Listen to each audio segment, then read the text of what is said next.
Topaz Team Bogum Hockey Joao.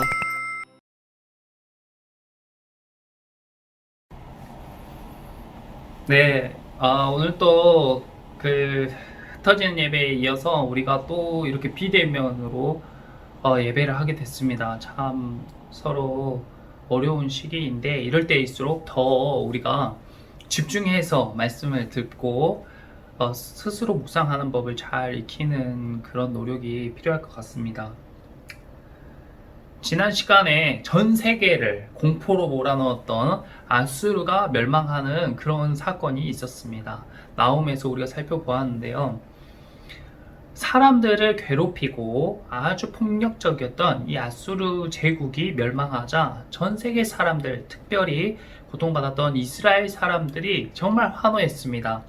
그런데 그 환호와 기쁨도 잠시이고 아수르 제국을 멸망시켰던 그 바벨론의 군사들이 그 칼날이 이제 다시 이스라엘 백성들을 옥죄어오는 그런 일이 벌어지게 되었어요. 그게 이 하박국서의 배경인데요. 아수르 제국이 멸망한 것이 BC 612년경입니다. 그런데 이 바벨론이 아수르를 멸망시키고 나라를 재정비한 이후에 다시 제국주의로 전 세계의 나라들을 정복하기 시작한 때가 약 BC 600년경이에요. 그러니까 10년 정도 아주 짧은 평화의 시기를 갖고 다시금 사람들의 삶이 피폐해지기 시작한 것입니다. 이때에 이제 이 아수르만큼 흉악하고 강력한 바벨론 군대가 자신들을 괴롭히자 이 하박국의 원망이 이제 하나님께 향하게 된 것이에요. 하박국의 호소가 있고 그 다음에 하나님의 응답이 나오고 또 한 번 하박국이 호소하고, 그러니까 하나님께 질문하는 거죠. 하나님께 따지듯이 묻는 거예요. 그 하나님이 또 응답해 주시고, 그리고 그때서야 깨달음을 얻은 하박국의 기도로 하박국서가 마무리되고 있습니다. 이것을 조금 더 이해하기 쉬운 대화체로 풀어보면 이런 거일 것 같아요. 하나님, 도대체 우리의 기도도 듣지 않고 이런 악인들의 횡포를 언제까지 보고 계실 거예요, 도대체? 이 한이 사무쳐서 하나님께 따지듯이 지금 묻고 있는 것입니다. 정말 답답하겠죠? 아니, 어떻게 하나님을 잘 믿는 우리들에게 자꾸 이런 일이 생길까? 아니, 믿음이 없는 사람은 잘 먹고 잘 사는 것 같은데 왜 이렇게 믿음이 좋은 사람들이 더 어려움을 겪게 되고 또 힘이 있는 사람들이 약자를 괴롭히는 것을 도대체 왜 하나님은 보고만 계신 것일까? 우리가 신앙생활을 하다 보면 이런 질문들을 하기 마련입니다. 이것에 대해서 하나님이 답변을 하시는데 참 엉뚱한 답변이었어요. 뭐냐면, 야, 이들이 이 강력한 힘으로 전 세계 정복하는 거 그거 다 내가 준 힘이야. 내가 준 능력이야. 그 힘과 권세 모두 내가 준 것이야. 이렇게 이야기한 거예요. 그러니까 하박국이 더 어이가 없고 더 원망스러워 할 수밖에 없죠. 그 다음에 하박국이 이렇게 이야기합니다.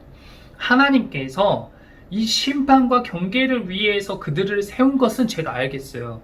그렇다면 심판하고 경계를 위해서 세운 그들이 최소한 악인들에게는 그렇게 할지언정 의인들을 괴롭히는 것은 하나님께서 막아주셔야 되는 것 아닙니까?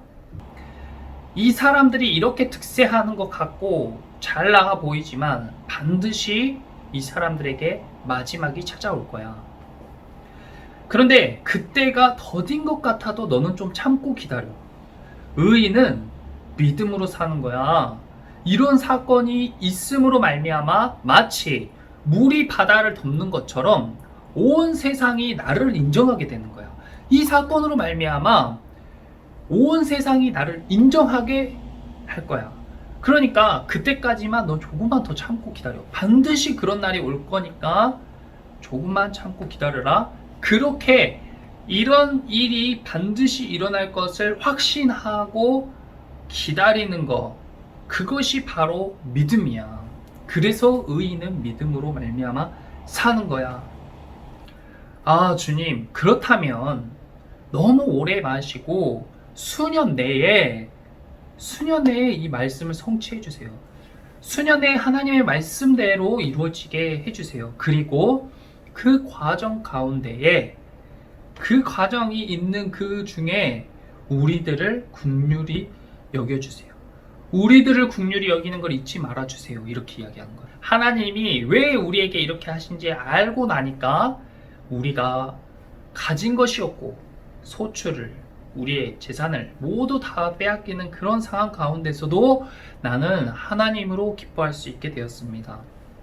하나님은 나를 사슴같이 하셔서 나를 나의 높은 곳으로 다니게 하실 것입니다. 이것이 굉장히 중요합니다. 나를 나의 높은 곳으로 다니게 하실 것이다. 많은 나라들이 이 세상에 속한, 이 세상의 사람들, 또 나라에 속한 이런 성품, 죄악과 폐역과 겁탈과 강포의 이런 성품을 따라서 살아가게 되었어요.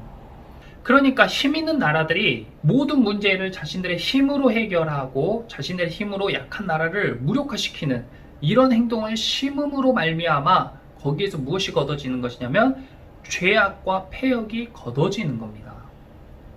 악인의 성품을 가진 이 사람들과 나라들이 다스린 땅에서 하나님의 성품을 가진 사람들과 이 나라가 다스린 땅으로 변화되는 것, 악인들이 다스린 땅에서 하나님의 사람들, 하나님이 다스린 땅으로 변화되는 것, 이것을 하박국에서는 부흥이라고 이야기했습니다.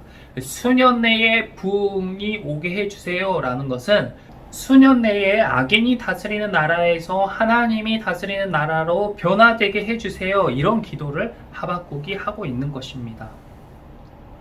악인들의 특세는 자신들의 영혼을 해치는 일이라고 했어요. 이 악인들이 하는 이런 행동들이 겉보기에는 자신들을 살찌우고 삶을 윤택하게 하는 것 같지만 자신의 영혼을 해치는 행위라는 것입니다. 이것은 마치 오직 피냄새만 쫓는 늑대들처럼 되게 하는 거예요. 반면에 의인들은 고난받는 것 같고 삶이 핍박이 있고 힘든 것 같지만 오히려 이런 고난이 자신의 영혼을 살리는 행위이며 자신이 자신의 더욱 높은 곳으로 올라가는 높은 경지로 오르게 하는 사슴이 되게 하는 것임을 알았기 때문에 모든 소유가 위태로울지라도 하나님으로 말미암아 기뻐하는 삶을 살 수 있게 된 것입니다. 고난을 통해서 우리가 더 높고 더 깊은 경지로 우리를 인도하는 것이 이것이 바로 하나님의 뜻인 것이죠. 그렇다면 하나님은 우리를 고난받게 그냥 내버려 두시는 분이신가? 그렇지 않습니다. 제2차 세계대전 당시에 독일의 아우슈비츠 수용소에서 많은 사람들이 운동장에 모인 사건이 있었어요. 왜냐하면 전날 저녁에 도망을 치던 3명의 탈주범을 잡아서 본보기로 교수형을 청하기로 했기 때문입니다. 이제 교수형에 처해진 3사람을 바라보는 많은 포로들은 비통한 마음을 감출 수가 없었어요. 그들이 쓴 모자를 다 벗어서 가슴에 품고 그 처형당한 사람들을 위해 기도하고 있었습니다. 그런데 깊은 애도 중에 있는 그 사람들을 더욱더 마음 아프게 하는 일이 있었는데 이 3사람 중에 한 사람이 바로 어린 아이였던 거예요. 2명의 어른들은 무게가 나가기 때문에 목이 금세 졸려서 빨리 죽게 되었지만 이 어린 아이는 몸무게가 가벼워서 이것이 덜 당겨지니까 바로 죽지 않고 계속 고통스러운 상태에서 몸부림을 치고 있는 거예요. 그것을 보는 사람들의 마음 무너져 내렸습니다. 그 중에 한 사람이 이 너무 속상한 마음에 이렇게 말했어요. 도대체 하나님 어디 계시는 거야? 저 아이가 저렇게 고통받고 있을 때 하나님은 도대체 어디 계시는 거야? 하면서 하나님을 원망하듯 이야기하고 있었습니다. 그런데 그 옆에서 한 사람이 속삭이듯이 이렇게 이야기하는 거예요. 하나님은 저 아이와 함께 고난받고 계십니다. 하나님은 저 아이와 함께 지금 고난받는 중이십니다. 하나님은 우리가 고난받을 때 우리를 외면하시지 않으세요. 하나님은 우리와 함께 슬퍼하시고 함께 고통하고 계십니다. 그리고 우리가 그 고통을 잘 이겨나가기를 함께 바라고 계신 것이에요. 이것을 아는 것이 그리스도인들의 멋이며 자랑인 것입니다. 하나님은 늘 우리와 함께 계신다. 얼마나 대단한 사건이에요. 지금도 제가 지금 이렇게 여러분들과 소통한 이 순간에도 하나님이 이곳 가운데 함께 계신다는 것입니다. 이것을 아는 사람들 세상에 어찌할 수 없는 경지인 것이죠. 그리스도인들의 스펙은 공부를 잘하는 것도 돈이 많은 것도 이런 거 아니죠. 힘이 센 것도 아닙니다. 오직 하나님만 의지하는 거예요. 오직 하나님을 닮은 거룩만이 그리스도인의 스펙이 되는 것입니다. 이것을 어느 신앙의 선배는 이렇게 이야기했습니다. 우리가 양으로 남아있는 한 우리는 승리할 수 있다. 비록 우리가 늑대 1000마리에 에워싸인다 할지라도 우리는 정복하고 승리한다. 그러나 우리가 늑대가 되는 즉시 패배한다. 늑대는 기르지 않고 양은 기르는 목자의 지지를 잃기 때문이다. 우리가 양으로서 세상에서 약하고 힘이 없고 고통받는 것처럼 보이지만 우리가 늑대들을 다 이기고 승리할 수 있는 방법은 우리를 기르시는 목자를 의지하는 것입니다. 목자 대신 예수님을 의지하는 것이에요. 이것이 바로 그리스도인들의 비밀이며 능력입니다. 그런데 만약에 우리가 세상을 동경하고 힘 있는 늑대들을 동경하고 배불리 먹는 것 같은 그들의 삶을 동경해서 내가 늑대가 되기로 결심하는 순간 우리는 목자와 상관없는 존재가 되고 늑대들 사이에서도 뒤처지게 될 것입니다. 그러므로 오직 의인은 믿음으로 말미암아 살리라. 이 말은 주님께서 반드시 그날 늑대의 무리들을 다 물리치시고 자신들의 양떼를 모으시는 그때 이 양들을 쉴만한 물가와 푸른 초장으로 인도하실 거라는 확신, 그 확신을 가지고 더딜지라도 믿음으로 기다리는 것, 인내하며 기다리는 것, 이것이 바로 믿음으로 사는 크리스찬들의 모습입니다. 그러므로 여러분, 우리가 이렇게 비대면으로 예배를 하게 되고 또 어쩌면 이것도 힘들어지는 때가 올지도 모르겠어요. 그런데 이런 때에 더욱더 우리가 주님께 의지하고 주님 붙잡고 우리의 신앙을 점검하며 나아간다면 더딜지라도 우리가 반드시 응하리라는 믿음을 가지고 기다린다면 우리 주님께서 반드시 오실 것을 믿습니다. 여러분들 하나님을 사랑하고 이웃을 사랑하는 여러분들 되시기 바랍니다. 우리는 공의를 심고 인애를 거두는 그런 크리스찬들이 되야겠습니다.